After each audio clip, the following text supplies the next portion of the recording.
Очередной отказ в получении временного убежища в России получил афганец Саид Гулам Ясин в Басманном суде Москвы. Мужчина пытался обжаловать предыдущее решение, но все тщетно. При отмене решения об отказе предоставления временного убежища на территории Российской Федерации руководство статьей 177 КС РФ решил в удовлетворении исковых требований Саид Гулам Ясин и Саид Гулам Хусейн отказать. Саид Гулам Ясин – один из сотен забытых детей Советской империи. Его скитания по России начались в середине 80-х годов. К тому времени СССР уже давно завяз в афганской войне.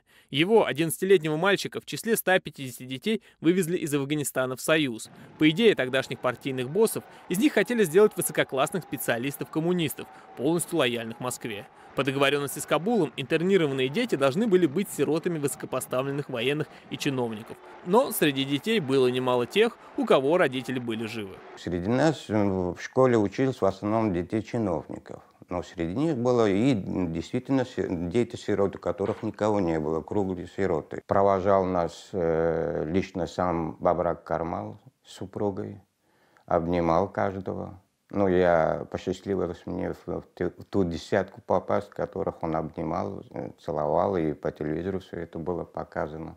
Развал Советской империи и последующее крушение лояльного Москве режима в Кабуле исковеркало судьбу афганских детей в России. Ненужные ни на родине, ни в бывшей империи, дети остались в российских интернатах. За 30 с лишним лет Ясин полностью ассимилировался и сейчас не представляет, что будет делать на родине предков. Связи ни с родными, ни с давними знакомыми нет. Более того, в Афганистане ему грозит смертная казнь. Воспитанный советскими педагогами, он убежденный атеист, что законодательно карается в консервативном Афганистане. Ну а то, что он из семьи лояльного СССР чиновника, еще больше повышает риск подвергнуться репрессиям. Практически за 30 с лишним лет их гражданский статус никак не урегулирован.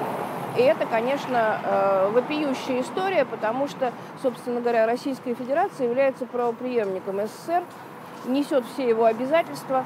Вот это дети, которых, собственно говоря, привезли, не спросив их воли, выбор сделали за них. Юридическую помощь мужчине оказывает Комитет гражданское содействие. Правозащитники пригласили на процесс несколько экспертов, которые должны были объяснить, какой опасности будет подвергнут человек в случае депортации. Однако суд не посчитал нужным их даже выслушать. К сожалению, процесс кончился тем, чем мы ожидали. Потому что, к сожалению, у нас не только отсутствует независимый суд, у нас вообще судебная система находится в состоянии полной деструкции. Ну, обычно суды принимают решения в пользу государственного учреждения, в частности, здесь управление МВД по миграции. Ясин по менталитету типичный россиянин, только с афганским паспортом. Он практически не помнит родного языка. Все его окружение русскоязычное. До недавнего времени был женат на русской женщине, воспитывал с ней детей, один из которых инвалид. Но ввиду сложившихся обстоятельств пара вынуждена была развестись, потому как давление со стороны госорганов постоянно росло, а это неминуемо отражалось на детях. Слово депортация мне просто вот дрожь кидает.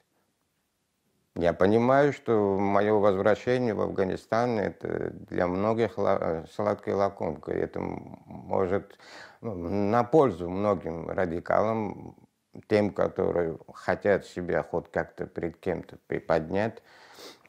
В разное время одноклассники Саида из числа афганских сирот предпринимали попытки вернуться на родину. Судьба их была разной. Кто-то попадал в отряды к полевым командирам, девочек отдавали замуж. Кому-то удавалось найти родственников и устроить свою жизнь. Но от большинства до сих пор нет никаких вестей. В 90-м году, прилетев в Кабул, их встретили муджахиды.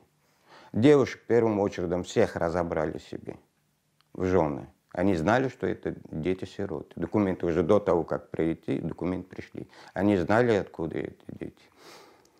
Ну и от пацанов тоже известий нету. Мужчина не намерен сдаваться, хочет легализоваться в России. Он будет продолжать судиться и надеяться, что страна, в которой он прожил всю свою сознательную жизнь, не отправит его на возможную смерть. Муса Казаков специально для программы «Настоящее время. Азия. Москва».